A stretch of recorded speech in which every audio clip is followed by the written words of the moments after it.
네, 요즘 어른 아이 할 것 없이 병원은 환자로 북새통입니다.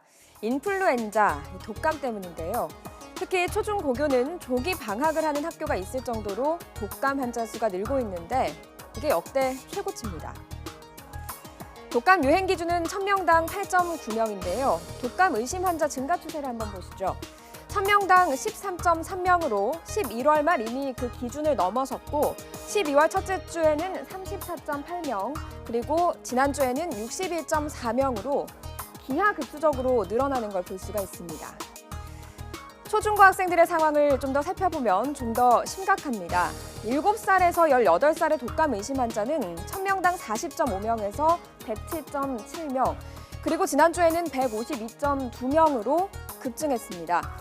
학생들 사이에서 왜 이렇게 독감이 급속도로 퍼지게 된 걸까요? 독감 경보가 내린 것이 대개 방학 중이었습니다. 이번에는 한 6년 만에 학기 중에 처음 시작을 했고 해서 학생들 사이에서 학교 다니면서 집단 생활을 하면서 생긴 것이 가장 문제가 아닐까. 네, 지금 유행하고 있는 독감은 A형 독감인데요. 38도가 넘는 고열과 두통과 기침, 또 온몸이나 목의 통증이 나타나고요. 어린이에게는 구토나 설사가 유발될 수도 있습니다. 증상을 봐서는 일반 몸살과 구분이 잘 안 되죠. 그래서 정밀 검사로 바이러스를 검출을 해봐야 정확하게 알 수 있다고 합니다. 이런 독감의 증상이 이미 시작됐다면 어떻게 해야 할까요? 이미 증상이 시작됐다면 타미플루와 같은 항바이러스제를 복용해야 합니다. 이런 증상이 나타났을 때 한번 견뎌보겠다라고 생각하는 분들도 계시죠. 그런데 증상이 나타나고 난 후 48시간 이내에 복용을 해야 최대 효과를 볼 수 있기 때문에 최대한 빨리 병원을 찾아서 검사를 하는 것이 좋습니다.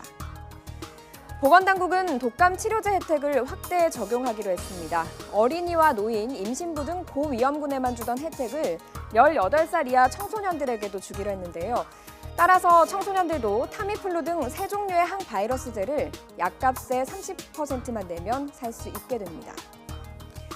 독감을 예방하려면 백신 예방 주사를 맞는 것이 최선입니다. 백신은 보시다시피 3가와 4가 백신으로 나뉘는데요. 지금 유행하는 A형 독감의 경우 3가와 4가 이 두 백신에 모두 성분이 들어가 있습니다.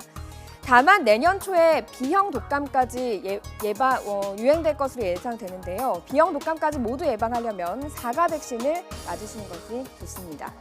백신 주사는 2주 후에나 효과가 나타나고 보통 6개월 정도의 효과가 지속됩니다. 예방주사를 맞는 비용은 대략 3가는 3만 원, 4가는 4만 원 정도가 예상되고 있습니다.